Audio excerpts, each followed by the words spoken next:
Ahora nos enfocamos en la guerra contra el narcoterrorismo en el hemisferio occidental. Cuando el presidente Trump dice que está tomando acción contra los cárteles de la droga en América Latina, lo dice en serio. La lucha de Trump comenzó en septiembre pasado con la operación Lanza del Sur, Southern Spear. Estados Unidos inició ataques aéreos contra supuestas lanchas que transportaban droga en el Caribe. Ahora, en Ecuador, se lleva a cabo un operativo terrestre conocido como la Operación Exterminio Total. Se trata de una campaña conjunta entre Estados Unidos y Ecuador dirigida contra los cárteles de la droga a lo largo de la frontera entre Ecuador y Colombia. El mes pasado destruyeron los escondites de droga del cártel Comandos de la Frontera que opera en esa zona. Funcionarios dicen que esos ataques contra los narcotraficantes son solo el inicio de una campaña mucho más amplia para combatir el tráfico ilícito de drogas. El analista político Emanuel Rincón se encuentra conmigo para opinar al respecto. Emanuel, como siempre, bienvenido. Hola Andrea, muy buenos días. Emanuel, el operativo conjunto llegó a impactar granjas y viviendas en una aldea, esto según está reportando USA Today. ¿Cuán riesgoso o cuán probable es que estos operativos terminen creando implicaciones geopolíticas y amplificando el conflicto? Mira, hace aproximadamente un mes y medio se hizo en Trump Doral la convocatoria del Escudo de las Américas, en las cuales participaron creo que aproximadamente 12 mandatarios de la región. Y la intención fue precisamente empezar a desmantelar los objetivos del narcotráfico en todo el continente. Evidentemente, siempre en todo tipo de operación militar lleva algún riesgo implícito de que puedan ocurrir este tipo de altercados, pero básicamente la intención es desmontar el aparato del narcotráfico en la región. Los ataques contra los cárteles de la droga latinoamericanos son solo el comienzo. Esas fueron las palabras del subsecretario interino de Guerra para la Defensa Nacional. ¿Cómo interpretas estas palabras y crees que es muy posible que se vean estas acciones, estos operativos en otros países? Como bien mencionas, varios países estuvieron presentes en esa alianza conocida como Escudo de las Américas recientemente.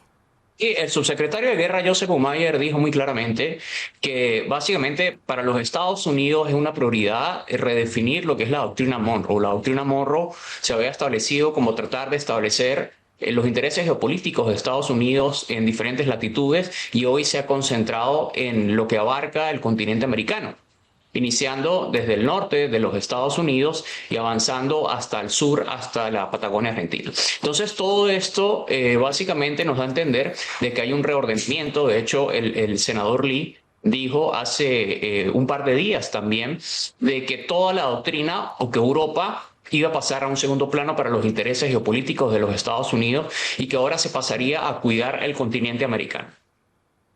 ¿Qué le respondes a aquellas voces que se preguntan el por qué los Estados Unidos está fuertemente involucrado en los asuntos de países latinoamericanos, en este caso con respecto al tema de las drogas? También se preguntan qué pasa con la soberanía de esos países.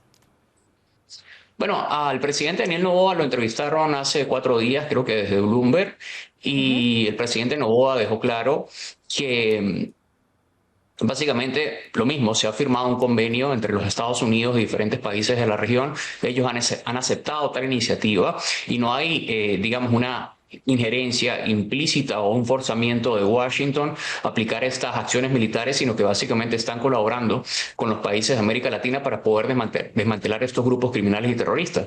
No olvidemos, por ejemplo, que en el caso de Ecuador, Ecuador a principios del siglo era un país latinoamericano promedio en cuanto a seguridad. En los últimos años, bajo los últimos gobiernos de izquierda que estuvo en la región, se convirtió en el país que con prácticamente más asesinatos per cápita, incluso había superado a El Salvador.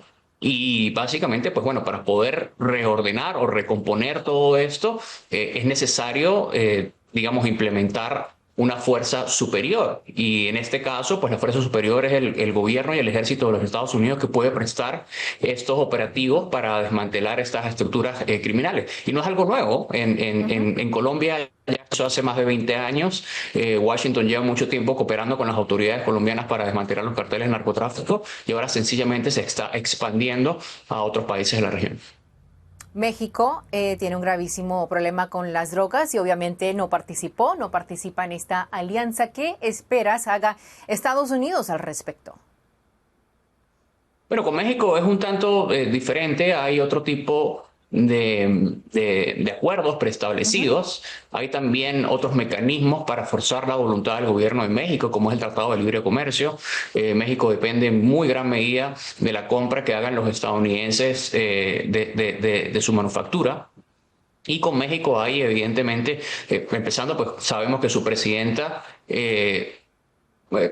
trabaja muy de cerca, se puede decir de alguna manera, o trabaja para proteger de alguna manera los intereses de los grupos narcoterroristas. Así lo ha demostrado durante mucho tiempo, diciendo que el tratado con ellos va a ser de abrazos y no de balazos. Y con México, ciertamente, parece que los han forzado un poco a tratar de cooperar. La operación contra el Mencho eso nos lo demuestra, pero sabemos que tienen otra visión de las Sí. cosas y que de cierta forma se han posicionado muy cerca de los grupos criminales. Analista político Emanuel Rincón, como siempre, muchísimas gracias por acompañarme. Abrazos, no balazos. Ya hemos visto que no funciona y el pueblo mexicano sí pide pues más acción. Gracias como siempre por tu tiempo. Saludos.